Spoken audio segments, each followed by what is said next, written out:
As vidas íntimas bizarras das senhoras brancas na plantação eram peculiares. A proprietária da plantação era uma mulher que estava logo atrás do dono da plantação em termos de importância. Ela supervisionava o trabalho de todos os escravos na plantação e tinha um grande poder, que usava para explorar esses escravos à sua maneira. Era inevitável que as partes privadas dos próprios escravos fossem exploradas e usadas para realizar as fantasias luxuriosas das proprietárias da plantação. As escravas femininas eram açoitadas por ofensas menores e suas senhoras frequentemente as deixavam em pé no campo por longos períodos sob o sol brilhante. De tudo isso, pode-se concluir que a vida dos escravos estava abaixo de qualquer nível de humanidade, como também testemunhado pela ex-escrava Ria Jacobs, autora de Incidente na Vida de uma Escrava. A jovem escrava crescia em um ambiente de libertinagem e medo. As conversas sujas e lascivas do seu mestre e seus filhos eram seus professores. Quando tinha 14 ou 15 anos, o mestre, seus filhos ou o capataz, ou talvez todos eles, começavam a suborná-la com presentes. Se isso não conseguisse cumprir o objetivo, ela era açoitada e faminta até se submeter à vontade deles. As esposas insatisfeitas, também senhoras, estavam privadamente muito insatisfeitas com suas vidas, pois também eram de certa forma escravas e tinham que ser obedientes e alegres, enquanto seus maridos tinham casos com as escravas negras, das quais nasciam crianças. Tornar-se senhoras desse tipo era extremamente devastador para elas, e elas se sentiam enojadas. Elas ficavam entediadas quando seus maridos saíam em viagens por algum motivo, então precisavam encontrar uma ocupação e, assim, exploravam os escravos de certas maneiras, incluindo a satisfação de seus desejos luxuriosos. As donas de casa se casavam com seus maridos aos 15 ou 16 anos, e à medida que cresciam, ficavam cada vez mais solitárias e tristes. Os casos entre senhoras e escravos eram muito mais raros do que entre seus maridos e as escravas femininas. Longe de relacionamentos íntimos entre as senhoras brancas e os escravos de pele escura, isso não ocorria com frequência, mas certamente acontecia em menor escala. Esses relacionamentos aconteciam porque as mulheres não conseguiam reprimir completamente sua sexualidade, enquanto seus maridos estavam ausentes. Elas se sentiam tristes e solitárias, e seus desejos ardentes precisavam ser satisfeitos por alguém de quem gostassem. Seus maridos praticavam a gratificação extramarital de suas paixões. Um dos perigos de um relacionamento íntimo potencial com escravos negros era que crianças de raça mista nasceriam. Naquela época, os métodos contraceptivos não eram tão difundidos, mas existiam. Preservativos eram feitos de pele animal, seda lubrificada e borracha, e eram usados, juntamente com outros métodos contraceptivos, para evitar a gravidez. A exploração da intimidade dos escravos de pele escura era generalizada, às vezes resultado de puro tédio por parte das senhoras, e algumas estavam muito frustradas no campo íntimo. Portanto, o que não conseguiam alcançar em outros aspectos, faziam com os escravos. Elas não tinham tanto poder em outras áreas da vida, então viam a satisfação de paixões inferiores como compensação por falhas pessoais em outras esferas da vida. Relacionamentos íntimos também estavam presentes entre senhoras brancas e homens de pele escura que eram escravos. Ao focar a atenção nas maneiras pelas quais várias fontes de opressão e poder se entrelaçam, podemos entender como pessoas que ocupam uma posição de baixo status em uma arena social podem simultaneamente ocupar um status elevado em outra. As senhoras frequentemente conseguiam forçar os escravos negros a ter relações com elas, como também mencionou o capitão Richard Hinton. Nunca encontrei um homem de aparência brilhante de cor cuja confiança eu tenha conquistado e que não tenha me contado instâncias em que foi compelido, seja por sua senhora ou por mulheres brancas da mesma classe, a ter um relacionamento com elas. A já mencionada Ria Jacobs também falou sobre a forma como as senhoras exploravam a intimidade dos escravos negros. Elas sabiam que as escravas mulheres estavam sujeitas à autoridade de seus pais em todas as coisas, e em alguns casos, exerciam a mesma autoridade sobre os escravos homens. Eu mesma vi o mestre de tal família cuja cabeça estava baixada em vergonha, pois era conhecido na vizinhança que sua filha havia escolhido um dos escravos mais humilhados em sua plantação para ser o pai de seu primeiro neto. Ela não fazia avanços em direção aos seus iguais, nem mesmo para os servos mais inteligentes de seu pai. Ela escolheu o mais brutalizado, sobre quem sua autoridade poderia ser exercida com menos medo de exposição. As donas de casa eram responsáveis por preservar os valores cristãos tradicionais e manter a paz e a estabilidade no lar. Elas eram altamente valorizadas, pois eram capazes de cuidar adequadamente da propriedade em seus papéis maternais e porque eram mulheres virtuosas. Quanto à vida íntima das senhoras, esta era regulada de acordo com a lei e a cultura dominante. O adultério era punido muito mais severamente quando se tratava de mulheres do que para homens infiéis. As donas de casa também eram duramente condenadas por terem filhos fora do casamento, pois isso era motivo de grande desonra para as mulheres brancas, o que não ocorria no caso das mulheres de pele escura. As mulheres brancas eram atribuídos comportamentos altamente morais, especialmente as mulheres brancas das classes mais altas da sociedade, e eram caracterizadas pela pureza em todos os campos, incluindo a vida íntima. Elas deveriam ser modestas e contidas. Nas plantações, a situação era muito diferente, e não havia um pingo da castidade das mulheres brancas, o que era amplamente discutido e confirmado por Jacobs. Se você quiser estar completamente convencido das abominações da escravidão, vá a uma plantação no sul e se faça passar por um negociante de negros. Então, não haverá ocultação, e você verá e ouvirá coisas que lhe parecerão impossíveis entre seres humanos com almas imortais. Para justificar a exploração da intimidade dos escravos de pele escura, enfatizava-se a história da castidade das mulheres brancas e sua supremacia em relação às mulheres negras, que eram sinônimo de comportamento lascivo.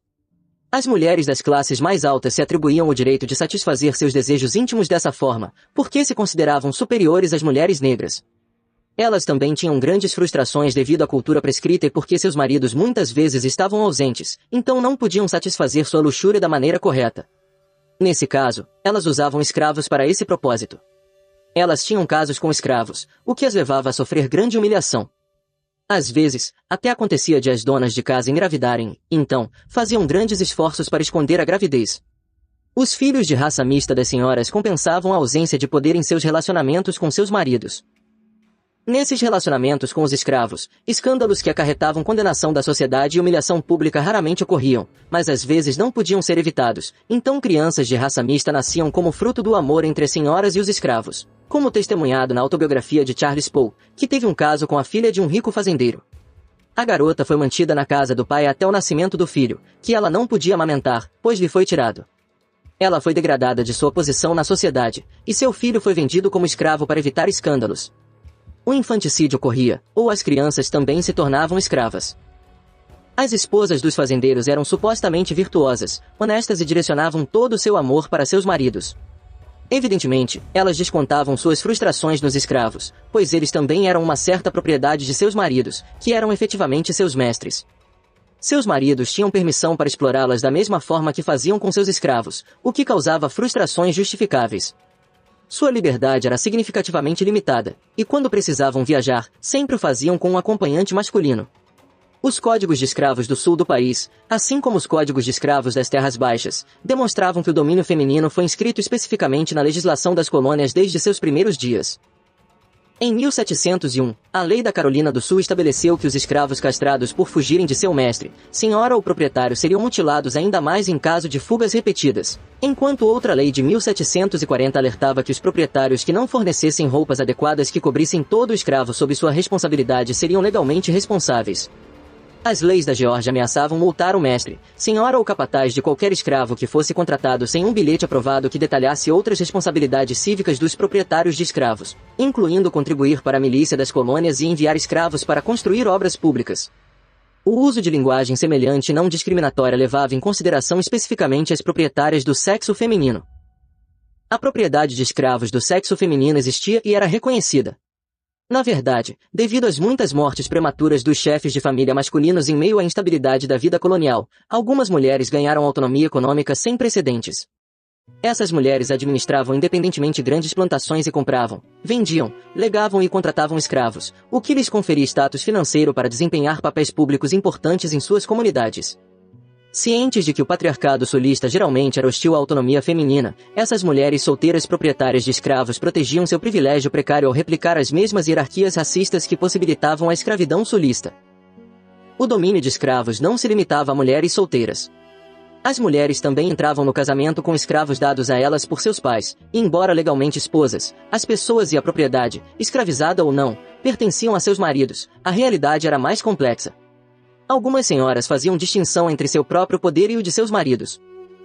Antigos escravos, como Silas Glenn, lembravam que suas senhoras eram boas com os escravos que vinham dela, de seu pai, mas eram cruéis com os escravos vindos do lado de seu marido. Muitos resistiam firmemente às tentativas de seus maridos de gerir, disciplinar ou vender suas propriedades escravizadas.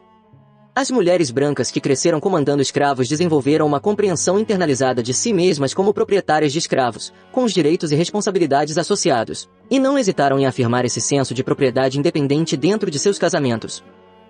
Algumas, como a senhora Nipori, que vendia escravos por altos preços após tê-los treinado em habilidades especializadas como culinária e carpintaria, eram hábeis empresárias, verdadeiras mestras do mercado. Tais mulheres estudavam os preços dos escravos, exploravam as flutuações do mercado e, ao contrário do que se acredita popularmente, participavam pessoalmente de leilões ou contratavam representantes masculinos para conduzir tais negócios em seu nome. Tanto as mulheres solteiras quanto as casadas que possuíam escravos ganhavam poder econômico e agência pessoal dentro de um sistema patriarcal repressivo através da propriedade e opressão de pessoas escravizadas, a quem consideravam, em primeiro lugar e acima de tudo, como sua propriedade. Embora as fontes não sugiram que testemunhar o abuso sexual de escravas transformou as senhoras em aliadas simpáticas, na verdade, foi exatamente o contrário. Impotentes para deter as transgressões dos homens e sufocadas pelos ideais hipócritas de pureza feminina impostos sobre elas, a maioria virava os olhos cegos de cumplicidade ou abusava ainda mais das vítimas. Diarista e senhora de escravos Mary Boykin Chestnut, por exemplo, podia considerar a escravidão errada e desigual por causa da desordem sexual que ela produzia e caracterizar as escravas femininas como prostitutas na mesma frase. Senhoras como Boykin Chestnut se consideravam as únicas vítimas das ações dos homens brancos enquanto demonstravam pouca simpatia pelas vítimas escravizadas. Muitas reproduziam estereótipos racistas de mulheres negras como animalescas, hipersexuais e cúmplices em seu próprio abuso.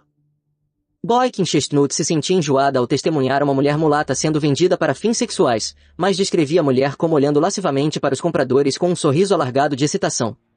Outras, especialmente em plantações menores onde as senhoras estavam constantemente confrontadas com evidências da infidelidade de seus maridos, descontavam sua raiva nas vítimas.